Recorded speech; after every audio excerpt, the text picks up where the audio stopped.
Bonjour et bienvenue dans cette nouvelle mission. Je suis Fabrice Maignan, je pratique l'hypnose thérapeutique depuis maintenant 6 ans pour accompagner les gens. Si tu veux en savoir plus sur ce que peut faire l'hypnose pour t'aider, en bas dans la barre de descriptif, tu as plein d'autres informations. Aujourd'hui, je vais dans cette playlist que j'ai constituée par rapport à YouTube, par rapport au marketing par Internet. Je voudrais juste partager avec toi une analyse que j'ai faite en regardant certaines de mes vidéos que j'ai fait sur YouTube. Alors c'est amusant parce que j'en ai regardé quelques-unes.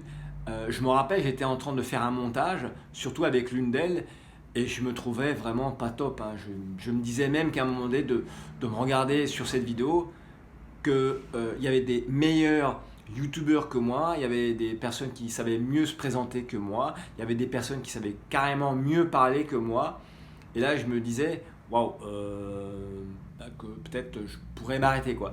Et ma femme était à côté, je me souviens, et je commence à lui montrer la vidéo que j'étais en train de monter, hein, et commence à rigoler, on commence à avoir un fou rire. Et puis là vient l'idée de ma femme de me dire comme ça que je pourrais faire un best-of de quelques vidéos où je verrais que ça déconne un peu, que je suis pas très bon, que je suis assez mauvais. Et là, je me suis dit, waouh, la cata, parce que en regardant déjà les quelques-unes de vidéos où je m'étais trouvé pas vraiment top, je m'étais dit que par rapport à son idée, que si je devais faire un best-of de toutes les vidéos que j'ai fait depuis le début, ça me prendrait du temps parce que sur chaque vidéo, il y aurait un problème. Sur chaque vidéo, il y a quelque chose que je redis de travers ou chaque vidéo, finalement, n'aura pas été terrible. Donc, je te fais cette vidéo pourquoi? Si toi, tu es un YouTuber qui te lance, si toi, tu es, alors peu importe le domaine, hein, je sais pas, peut-être tu peux être dans le soin, peut-être tu peux être dans l'hypnose, la sophrologie, le coaching, alors le coaching pour aider les gens dans leur vie ou alors le coaching sportif, enfin je sais pas dans quelle discipline tu es, si tu te lances sur YouTube, eh bien j'aimerais que tu saches que apparemment c'est un des travers qu'on peut avoir quand on est sur internet, de quand on se voit, de pas trouver qu'on est bien. Je fais lien avec ça parce que j'ai pris des cours de chant et le prof de chant, quand nous on chantait et qu'on s'entendait après, on se dit waouh, là vaut mieux qu'on arrête de chanter parce que c'est carrément pas bien. Après, on pouvait tout de suite s'imaginer pourquoi quand on sortait des cours il pleuvait, hein. Ça nous faisait rigoler. Et je me rappelle, on faisait avec mon épouse, et elle, c'était encore plus accentué que moi quand elle s'entendait chanter, mais cette professeure de chant nous avait dit que c'était normal. Les chanteurs n'aiment pas s'entendre chanter. Donc, je me suis dit que c'était peut-être pareil pour ceux qui se filmaient sur YouTube.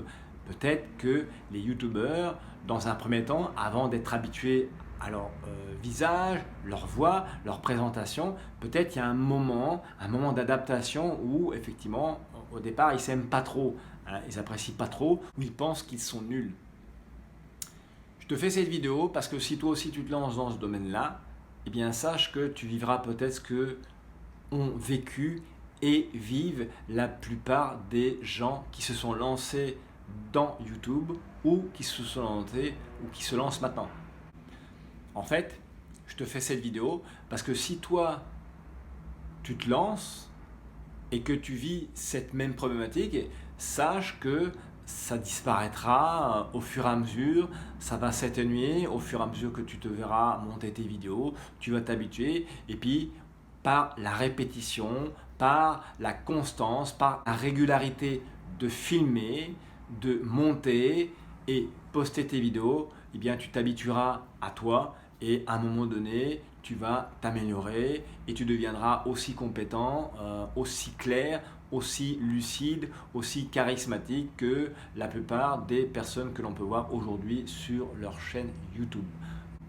Donc, je te rappelle le sujet de cette vidéo, c'est la cata. En tout cas, c'était la cata pour moi quand j'ai regardé mes premières vidéos, quand j'ai regardé même ma 70e vidéo, donc c'est pour te dire, 70 vidéos, eh bien je me suis toujours pas trouvé top, je me suis pas trouvé bien, je me suis pas trouvé fluide, éloquent, je me suis pas trouvé charismatique, mais je m'accroche parce que je fais ça dans l'objectif de progresser. Si j'avais un conseil à donner, c'est que tu sois dans l'action. que tu fasses et que tu refasses. Que tu sois régulier, que tu programmes et que tu tournes et que tu fasses si c'est pour les vidéos. Et que si c'est autre chose, que tu sois dans l'action. Parce que une action, ça vaut mieux que 100 résolutions.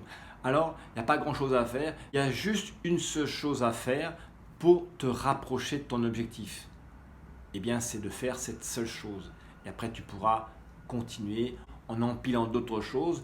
Mais rien que le fait de faire une seule chose, c'est déjà pas mal. Moi, j'ai juste commencé à tourner une vidéo, une seconde. Après, je me suis retrouvé avec un paquet de vidéos. J'ai créé des vignettes. Je les ai postées sur YouTube. Et à un moment donné, j'ai commencé à créer un automatisme.